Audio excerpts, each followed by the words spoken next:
Hello, അമ്മ മനസ്സിൻ്റെ പുതിയൊരു കഥയിലേക്ക് എല്ലാവർക്കും സ്വാഗതം. ചാനൽ ആദ്യമായിട്ട് കാണുന്നവരാണെങ്കിൽ ഒന്ന് സബ്സ്ക്രൈബ് ചെയ്തിട്ട് ലൈക്ക് ചെയ്യണേ. അങ്ങനെ ലക്ഷ്മി മഹേന്ദ്രനോട് പറയുന്നുണ്ട്, മേഘയുടെ അറിവില്ലായ്മ കാരണമല്ല, അവൾക്ക് നമുക്ക് സമാധാനത്തോടെ പറഞ്ഞ് മനസ്സിലാക്കി കൊടുക്കാം. അപ്പോൾ മഹേന്ദ്രൻ ചോദിക്കുകയാണ്, അവൾ നമ്മുടെ മകളല്ലെന്ന് എന്ന് മനസ്സിലായോ? അതിനുശേഷം അവൾ വേറെ ഏതോ ഒരു രീതിയിലാണ് പെരുമാറുന്നത്. ശരി, നിനക്ക് പറ്റുമെന്ന് തോന്നുവാണെങ്കിൽ അവസാനം നീയെ തന്നെ ഒന്ന് പറഞ്ഞു നോക്ക്. അവൾ നിനക്ക് നിൻ്റെ പേരിലേക്ക് സ്വത്ത് എഴുതി തരുവാണെങ്കിൽ പിന്നെ എനിക്കൊരു പ്രശ്നവും ഇല്ല. അവൾ ഇവിടെ തന്നെ താമസിച്ചോട്ടെ, ഇല്ലെങ്കിൽ അവൾ ഈ വീട് വിട്ട് പൊയ്ക്കോട്ടെ, അതാ നല്ലത്. അത് കേട്ട് എല്ലാവരും ഷോക്കായിട്ട് ഇരിക്കുകയാണ്. പക്ഷേ മുത്തശ്ശിക്ക് മാത്രം ദേഷ്യം വരുന്നുണ്ടായിരുന്നു. മുത്തശ്ശി വേഗം അവിടുന്ന് മാറിയിട്ട് മേഘയെ ഫോൺ ചെയ്യുകയാണ്. മേഘ ഡ്രൈവിങ്ങിനിടയിലാണ് ഉണ്ടായിരുന്നത്. മുത്തശ്ശിയുടെ കോൾ വന്നപ്പോൾ അവൾ അറ്റൻഡ് ചെയ്യുന്നുണ്ട്. എന്താ മുത്തശ്ശി ചോദിക്കുന്ന സമയത്ത്, മേഘ, മഹേന്ദ്രൻ നിന്നോട് നല്ല ദേഷ്യത്തിലാണ്. നിന്നെ ഈ വീട്ടിൽ നിന്നും പറഞ്ഞേക്കാനാണ് അയാൾ ആഗ്രഹിക്കുന്നത്. എന്തു പറ്റി മുത്തശ്ശി പെട്ടെന്ന്? മേഘ ചോദിക്കുകയാണ്. അതേ മേഘ, നിന്റെ ഡ്രസ്സും സാധനങ്ങളും ഒക്കെ എടുത്തിട്ട് പുറത്തു കൊണ്ടിട്ടിരിക്കുകയാണ്. മേഘ അറിയാതെ ബ്രേക്ക് ചവിട്ടി പോവുകയാണ്. എന്തൊക്കെയാണ് മുത്തശ്ശി പറയുന്നത്? അതേ മോളെ, ലക്ഷ്മി മഹേന്ദ്രനെ സമാധാനപ്പെടുത്താൻ വേണ്ടി കുറേ എന്തൊക്കെയോ പറഞ്ഞു. പക്ഷേ മഹേന്ദ്രൻ ഒരു പൊടിക്ക് അടങ്ങുന്നില്ല. മേഘ ഷോക്കായിട്ട് നിൽക്കുകയാണ്. അച്ഛൻ അങ്ങനെ പെരുമാറുന്ന അവൾ ചിന്തിച്ചിട്ടുണ്ടായിരുന്നില്ല. കാരണം ഇത്രയേറെ ബാലിഷായിട്ട് താൻ പറഞ്ഞിട്ടും അച്ഛൻ തന്നെ വീട്ടിൽ നിന്ന് പുറത്താക്കാൻ തന്നെയാണ് ആഗ്രഹിക്കുന്നത്. അപ്പോഴാണ് മുത്തശ്ശി പറഞ്ഞത്, നീ സ്വത്തുക്കളൊക്കെ തിരിച്ച് ലക്ഷ്മിയുടെ പേരിലേക്ക് തന്നെ എഴുതി കൊടുത്താൽ മാത്രമേ നിന്നെ ഇനി വീട്ടിലേക്ക് കയറ്റുള്ളൂ എന്നാണ് മഹേന്ദ്രൻ പറയുന്നത്. അല്പനേരത്തെ നിശബ്ദതയ്ക്ക് ശേഷം മേഘ മുത്തശ്ശിയോട് പറയുന്നുണ്ട്, നിങ്ങൾ ഭയപ്പെടുകയൊന്നും വേണ്ട മുത്തശ്ശി. അച്ഛനെ എങ്ങനെ ഹാൻഡിൽ ചെയ്യണമെന്ന് എനിക്ക് നന്നായിട്ടറിയാം. അപ്പോഴാണ് മുത്തശ്ശി കുറച്ചൊരു സമാധാനമായത്. ഉറച്ചൊരു തീരുമാനം എടുത്തിട്ട് തന്നെയായിരുന്നു മേഘ കോള് കട്ട് ചെയ്തത്. അതുകൊണ്ട് തന്നെ അവളുടെ ആ തീരുമാനം നടപ്പാക്കാൻ വേണ്ടിയിട്ടാണ് അവളുടെ അടുത്ത യാത്ര. അതേസമയം ജാനകിയുടെ അടുത്തേക്ക് വന്നിട്ട് വാസു ചോദിക്കുന്നുണ്ട്, ജാനകി, മേഘയുടെ സാധനങ്ങളൊക്കെ നിൻ്റെ ഏട്ടൻ എടുത്തു കൊണ്ടുപോയി പുറത്തിട്ടു. ഇനി മേഘ ഈ വീട്ടിൽ കയറ്റില്ല എന്ന് വരെ പറഞ്ഞിട്ടുണ്ട്. ഈ ഒരു പ്രശ്നത്തിൽ നീ നിൻ്റെ ഏട്ടനൊപ്പാണോ നിൽക്കാൻ പോകുന്നത്, അതോ മേഘയ്ക്കൊപ്പാണോ? വാസുദേവൻ സംശയത്തോടെ ചോദിക്കുകയാണ്. അപ്പോൾ ജാനകി പറയുന്നുണ്ട്, ഈ ഒരു കാര്യത്തിൽ നിങ്ങൾക്ക് സംശയമേ വേണ്ട. തീർച്ചയായിട്ടും ഞാൻ മേഘയ്ക്കൊപ്പം തന്നെയാണ് നിൽക്കാൻ പോകുന്നത്. അത് കേട്ട സമയത്ത് വാസുദേവൻ ഒത്തിരി സന്തോഷമാവുകയാണ്. സത്യമാണോ ജാനകി? അയാൾ അതിശയത്തോട് ചോദിക്കുകയാണ്. സത്യമാണ് ഏട്ടാ. കാരണം എന്ന് നിങ്ങളെ കള്ളൻ എന്നൊരു പേര് മുദ്ര ചാർത്തി ഈ വീട്ടിൽ നിന്നും അയാൾ പറഞ്ഞയച്ചോ, അന്ന് ആ ഒരു ദിവസം തൊട്ട് ഞാൻ എൻ്റെ ഏട്ടൻ എന്ന ബഹുമാനവും സ്ഥാനവും അയാൾക്ക് കൊടുക്കുന്നത് നിർത്തി. വാസുദേവന് സത്യത്തിൽ നല്ല സമാധാനമായിട്ടുണ്ടായിരുന്നു. അയാൾ കൂളായിട്ടിരിക്കുകയാണ്. അപ്പോൾ ജാനകി പറയുന്നുണ്ട്, നിങ്ങൾ തെറ്റൊന്നും ചെയ്തിട്ടില്ല എന്ന് അറിഞ്ഞിട്ടും വീണ്ടും നിങ്ങളെ ഓഫീസിൽ ഫൈനാൻസ് ഹെഡ് ആക്കിയില്ല. അതിനർത്ഥം ഏട്ടൻ വാസുവേട്ടനെ ഒതുക്കുവാണെന്നല്ലേ? നിങ്ങളെയും എന്നെയും വേണ്ട, പക്ഷേ നമ്മുടെ മകൻ സിദ്ധാർത്ഥിനെ മാത്രം അവർക്ക് വേണം. അതെവിടുത്തെ ന്യായ? മേഘ അന്ന് ആ ഒരു കാര്യം തെളിയിച്ചിട്ട് നിങ്ങളല്ല യഥാർത്ഥ കുറ്റവാളി എന്ന് തെളിയിച്ചത് കൊണ്ട് മാത്രമാണ് ഇന്ന് നിങ്ങളെല്ലാവരുടെയും മുന്നിൽ തല ഉയർത്തിപ്പിടിച്ച് നിൽക്കുന്നത്. അല്ലെങ്കിൽ എത്ര വർഷങ്ങൾ കഴിഞ്ഞാലും ഈ വീട്ടിലുള്ളവരുടെ മുന്നിൽ നിങ്ങളൊരു കള്ളനായിട്ട് തന്നെ നിൽക്കുമായിരുന്നു. ജാനകി പറയുന്നതൊക്കെ വാസ്തവം ശ്രദ്ധയോടെ കേട്ടിരിക്കുകയാണ്. തീർച്ചയായിട്ടും മേഘ നമുക്ക് ഒരുപാട് സഹായങ്ങൾ ചെയ്തിട്ടുണ്ട്. വലിയ സഹായമാണ് ചെയ്തിരിക്കുന്നത്. അതുകൊണ്ട് തന്നെ ഇനി അങ്ങോട്ട് മേഘ നമ്മളെ സഹായിക്കും എന്ന് തന്നെയാണ് എൻ്റെ വിശ്വാസം. ആ ഒരു വിശ്വാസത്തിലാണ് ഞാൻ മേഘയെ സപ്പോർട്ട് ചെയ്യുന്നത്. അപ്പോൾ വാസുദേവനും പറയുന്നുണ്ട്, നീ പറഞ്ഞതൊക്കെ സത്യമാണ് ജാനകി. മേഘ ഇല്ലായിരുന്നെങ്കിൽ ജീവിതാവസാനം വരെ ഒരു കള്ളൻ എന്ന ചീത്തപ്പേരുമായിട്ട് ഞാൻ ഈ വീട്ടിൽ ജീവിക്കേണ്ടി വന്നേനെ. ആരെന്തൊക്കെ പറഞ്ഞാലും ഞാൻ മേഘയ്ക്കാണ് സപ്പോർട്ട്. വാസുദേവൻ ഉറപ്പിച്ച് പറയാണ്. പെട്ടെന്ന് ജാനകി ഒരു സംശയത്തോട് ചോദിക്കുന്നുണ്ട്, ഒരുപക്ഷേ മേഘയെ മഹേന്ദ്രനേട്ടൻ ഈ വീട്ടിൽ നിന്നും പറഞ്ഞു വിടുകയാണെങ്കിൽ പിന്നെ നമ്മൾ എന്ത് ചെയ്യും? അപ്പോൾ വാസുദേവൻ പറയുന്നുണ്ട്, നീ കരുതുന്നത് പോലെ മേഘ അങ്ങനെ അത്ര പെട്ടെന്നൊന്നും മഹേന്ദ്രനെ ഈ വീട്ടിൽ നിന്നും പറഞ്ഞേക്കാനൊന്നും പറ്റില്ല. സ്വത്ത് മുഴുവൻ മേഘയുടെ പേരിലാണല്ലോ ഉള്ളത്. അതുകൊണ്ട് തന്നെ നീ വിചാരിക്കുന്നത് പോലെ അങ്ങനെ ആർക്കും അത്ര പെട്ടെന്ന് മേഘ ഈ വീട്ടിൽ നിന്നും പറഞ്ഞേക്കാനൊന്നും പറ്റില്ല. ജാനകിക്ക് അത് കേട്ടപ്പോൾ ഒരു ചെറിയൊരു ആശ്വാസം തോന്നുകയാണ്. മാത്രമല്ല അവർ ഭർത്താവിനോട് പറയുന്നുണ്ട്, മേഘയ്ക്ക് നമ്മൾ സപ്പോർട്ട് ചെയ്താൽ മാത്രമേ ഈ വീട്ടിൽ ഒരു പ്രശ്നവും ഇല്ലാതെ നമുക്കും കൂടെ ജീവിക്കാൻ സാധിക്കൂ. അതേ ജാനകി, നിന്റെ ഏട്ടൻ ഇപ്പോൾ എല്ലാത്തെയും നശിപ്പിച്ച് ഒന്നുമില്ലാത്തൊരവസ്ഥയിലാണ് നിൽക്കുന്നത്. മഹേന്ദ്രനെ സപ്പോർട്ട് ചെയ്തതെന്ന് കരുതി നമുക്ക് പ്രത്യേകിച്ച് ഒരു ലാഭവും ഇല്ല. ജാനകിക്കും അത് ശരിയാണെന്ന് തോന്നുന്നുണ്ട്. കാരണം സ്വത്തുക്കൾ മുഴുവൻ മേഘയുടെ പേരിലാണ്. ഇനി ഏട്ടനെ പിൻപറ്റിയിട്ട് കാര്യമൊന്നുമില്ല. അതൊരു കറക്റ്റായൊരു തീരുമാനമാണെന്ന് ജാനകി ഉറപ്പിക്കുകയാണ്. അതേസമയം ചന്ദ്രിക മകൾക്കുള്ള ഭക്ഷണമൊക്കെ ഉണ്ടായിക്കൊണ്ടിരിക്കുകയാണ്. ചോറും കറിയൊക്കെ ഉണ്ടാക്കിക്കൊണ്ടിരിക്കുകയാണ്. അപ്പോൾ അങ്ങോട്ടേക്ക് വന്നിട്ട് മലർ ചോദിക്കുന്നുണ്ട്, അമ്മ ഞാൻ സൈക്കിൾ ചവിട്ടാൻ പോയിക്കോട്ടെ എന്ന്. ആടാ സൈക്കിൾ ചവിട്ടിക്കോ, അപ്പോഴേക്കും അമ്മ ഭക്ഷണമൊക്കെ ഉണ്ടാക്കാമെന്ന് പറഞ്ഞിട്ട് ചന്ദ്രിക മകളെ പറഞ്ഞു വിടുകയാണ്. ചന്ദ്രിക ഭക്ഷണമൊക്കെ ഉണ്ടാക്കിയിട്ട് മലറിനെ ഭക്ഷണം കഴിക്കാൻ വേണ്ടി വിളിക്കുന്നുണ്ട്. ആ സമയത്ത് മലറിൻ്റെ ശബ്ദമൊന്നും കേൾക്കുന്നില്ല. അപ്പോൾ ചന്ദ്രിക ഭയന്ന് പോവുകയാണ്, മലരെവിടെ പോയി എന്ന് വിചാരിച്ചിട്ട്. അങ്ങനെ മുറ്റത്ത് വന്ന് നോക്കുന്ന സമയത്ത് മലറിനെയും സൈക്കിളിനെയും ഒന്നും കാണുന്നില്ല.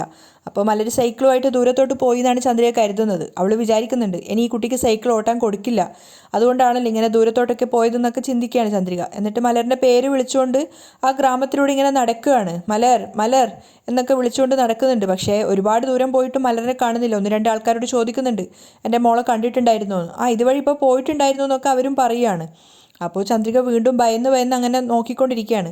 കുറച്ച് ദൂരം കൂടെ മുന്നോട്ട് പോയ സമയത്ത് മലറിൻ്റെ സൈക്കിൾ അവിടെ നിലത്ത് വീണിട്ട് കാണുന്നുണ്ട്. അപ്പോൾ ചന്ദ്രിക വല്ലാതെ ഭയന്ന് നിൽക്കുകയാണ്. ആ സൈക്കിളൊക്കെ എടുത്തു വെച്ചിട്ട് അവിടെ നിന്ന സമയത്താണ് ചന്ദ്രികയുടെ ഫോണിലേക്ക് കോൾ വരുന്നത്.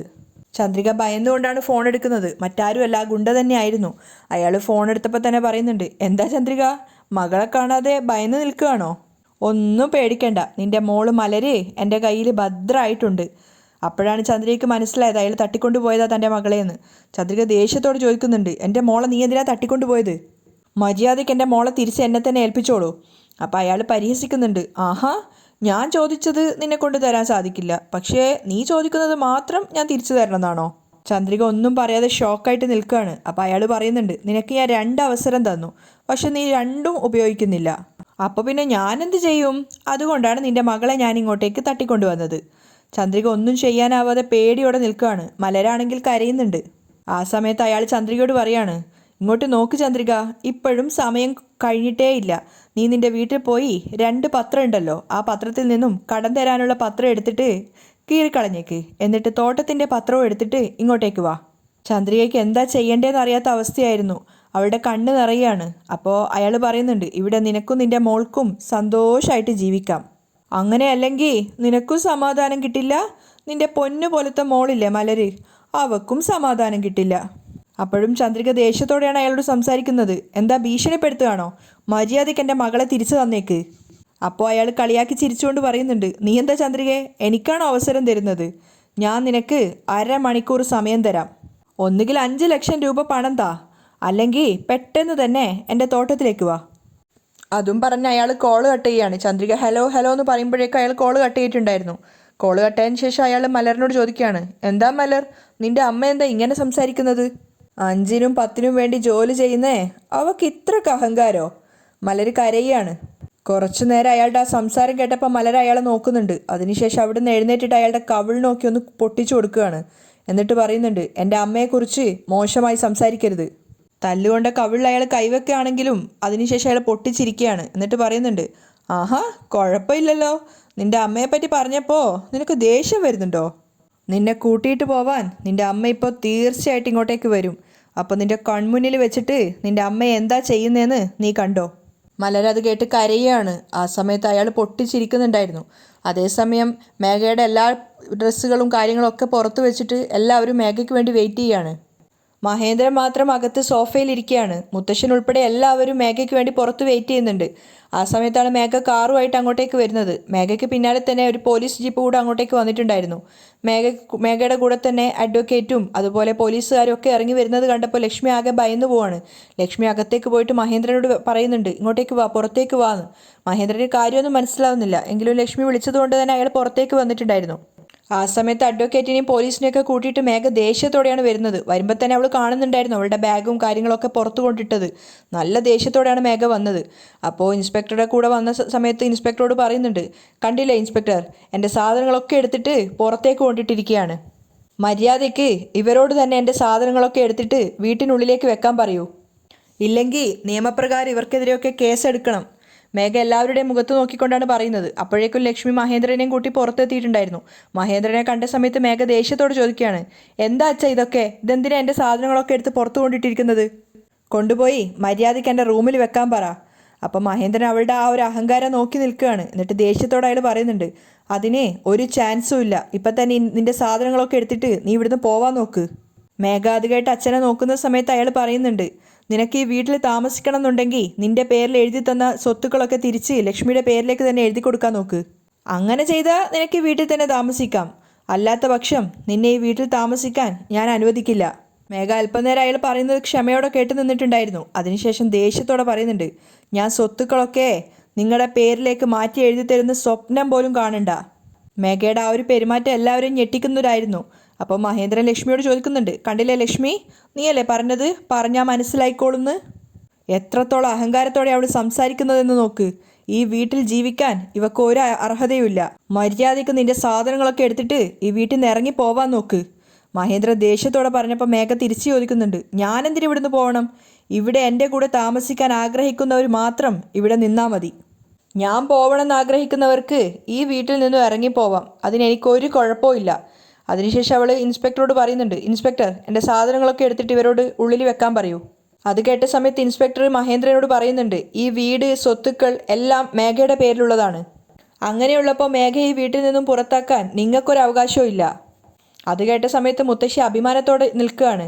അപ്പോൾ മഹേന്ദ്രൻ ഇൻസ്പെക്ടറോട് പറയുന്നുണ്ട്, ഇൻസ്പെക്ടർ ഇവള് എൻ്റെ ഭാര്യയെ പറ്റിച്ചിട്ടാണ് ഈ സ്വത്തുക്കളൊക്കെ എഴുതി വാങ്ങിച്ചിരിക്കുന്നത്. ഇവളുടെ പേരിൽ ക്രിമിനലായിട്ടുള്ള ആക്ഷൻ എടുക്കണം. മേഘ ചെറുതായിട്ടൊന്ന് ഭയക്കുന്ന സമയത്ത് ഇൻസ്പെക്ടർ പറയുന്നുണ്ട്, ലക്ഷ്മി മാഡം അവരുടെ പൂർണ്ണ സമ്മതത്തോടു കൂടിയാണ് മേഘയുടെ പേരിലേക്ക് എല്ലാ സ്വത്തുക്കളും എഴുതി കൊടുത്തിരിക്കുന്നത്. അത് ശരിയാണല്ലോ എന്ന അർത്ഥത്തിൽ മുത്തശ്ശി തലയാട്ടുകയാണ്. അപ്പോൾ വാസുദേവനും അറിയാം മേഘയുടെ കൂടെ നിന്നിട്ടേ കാര്യമുള്ളൂ. അപ്പോൾ ലക്ഷ്മി ഇൻസ്പെക്ടറോട് പറയുന്നുണ്ട്, ശരിയല്ല ഇൻസ്പെക്ടർ, മേഘ എന്നെ ചതിച്ചിട്ടാണ് ഈ സ്വത്തുക്കളൊക്കെ അവളുടെ പേരിലേക്ക് മാറ്റിയത്. ഇവൾക്ക് അവകാശപ്പെട്ട സ്വത്ത് കൊടുക്കാമെന്നേ ഞാൻ പറഞ്ഞിട്ടുണ്ടായിരുന്നുള്ളൂ. പക്ഷേ ഇവൾ എന്നെ ചതിച്ചിട്ട് ഈ മൊത്തം സ്വത്തും അവളുടെ പേരിലേക്ക് മാറ്റി. മേഘ ഇങ്ങനെ ചെറുതായിട്ട് നാണക്കേടോടെ നിൽക്കുകയാണ്. അപ്പോൾ ഇൻസ്പെക്ടർ ചോദിക്കുന്നുണ്ട്, നിങ്ങൾ പഠിച്ച ആളല്ലായിരുന്നോ? പേപ്പറിൽ ഒപ്പിടുന്നതിന് മുന്നേ നിങ്ങളത് വായിച്ചു നോക്കണമായിരുന്നു. അല്ലാതെ അവിടെ നഷ്ടപ്പെടുത്തിയിട്ട് ഇവിടെ വന്നിട്ട് ഇങ്ങനെ പറഞ്ഞിട്ട് യാതൊരു കാര്യവുമില്ല. അത് ശരിയാണെന്ന് എല്ലാവരുടെയും മുഖത്തുണ്ടായിരുന്നു. കാരണം ലക്ഷ്മി അത് വായിച്ചു നോക്കാത്തതാണല്ലോ ഈ പ്രശ്നങ്ങൾക്കൊക്കെ കാരണം. അപ്പോൾ ഇൻസ്പെക്ടറും പറയുന്നുണ്ട്, അങ്ങനെ നിങ്ങൾക്ക് ഉറപ്പുണ്ടെങ്കിൽ നിങ്ങൾ കോർട്ടിൽ പോയിട്ട് നിങ്ങളെ പറ്റിച്ചിട്ട് ചതിച്ചിട്ടാണ് മേഘ സ്വത്തുക്കളൊക്കെ വാങ്ങിയതെന്ന് ആദ്യം തെളിയിക്കാൻ നോക്ക്. അതുവരെ നിങ്ങൾക്ക് ആർക്കും മേഘയെ ബുദ്ധിമുട്ടിക്കാനുള്ള ഒരു റൈറ്റ്സും ഇല്ല. ഈ വീട്ടിൽ താമസിക്കാനുള്ള എല്ലാ അർഹതയും മേഘയ്ക്കുണ്ട്. ആരും ഒന്നും പറയാതെ നിൽക്കുകയാണ്. അപ്പോൾ മഹേന്ദ്രൻ ദേഷ്യത്തോടെ ഇൻസ്പെക്ടറോട് പറയുന്നുണ്ട്, ഇവളൊരു ഫ്രോഡാണ്. തീർച്ചയായിട്ടും ഈ വിഷയം ഞാൻ കോർട്ടിൽ തന്നെ കൊണ്ടുപോകും. അതൊക്കെ നടക്കുമ്പോൾ നടക്കട്ടെ സർ. ഇപ്പം എന്തായാലും മേഘയുടെ സാധനങ്ങളൊക്കെ എടുത്തിട്ട് ഉള്ളിൽ കൊണ്ടുപോയി വെക്കാൻ നോക്ക്. ഇൻസ്പെക്ടർ മഹേന്ദ്രനോട് പറയാണ്. അപ്പോൾ മഹേന്ദ്രൻ പറയുന്നുണ്ട്, ഐ എം സോറി മാഡം, മേഘയെ ഈ വീട്ടിനുള്ളിലേക്ക് കയറാൻ ഞാൻ അനുവദിക്കില്ല. പക്ഷെ അത് നടക്കില്ല എന്ന് അവിടെ നിൽക്കുന്ന എല്ലാവർക്കും അറിയായിരുന്നു. അതുമാത്രമല്ല ഇൻസ്പെക്ടർ പറയുന്നുണ്ട്, നിങ്ങൾ അനുവദിക്കുന്നില്ലെങ്കിൽ എനിക്ക് നിങ്ങൾക്കെതിരെ ആക്ഷൻ എടുക്കേണ്ടി വരും. അപ്പോൾ മഹേന്ദ്രൻ മേഘയോട് പറയുന്നുണ്ട്, എന്താ മേഘ, ഇൻസ്പെക്ടറെ കൂട്ടിക്കൊണ്ട് വന്നാ എന്നെ ഭീഷണിപ്പെടുത്തി ഭയപ്പെടുത്താമെന്ന് കരുതിയോ? ഈ ഒരു ഭയപ്പെടുത്തലിനൊന്നും ഞാൻ വീഴില്ല. മര്യാദയ്ക്ക് നിന്റെ സാധനങ്ങളൊക്കെ എടുത്തിട്ട് ഇവരെയും കൂട്ടിയിട്ട് പോവാൻ നോക്ക്. അല്ലെങ്കിൽ ഇവിടെ നടക്കാൻ പോകുന്നത് വേറെയാ.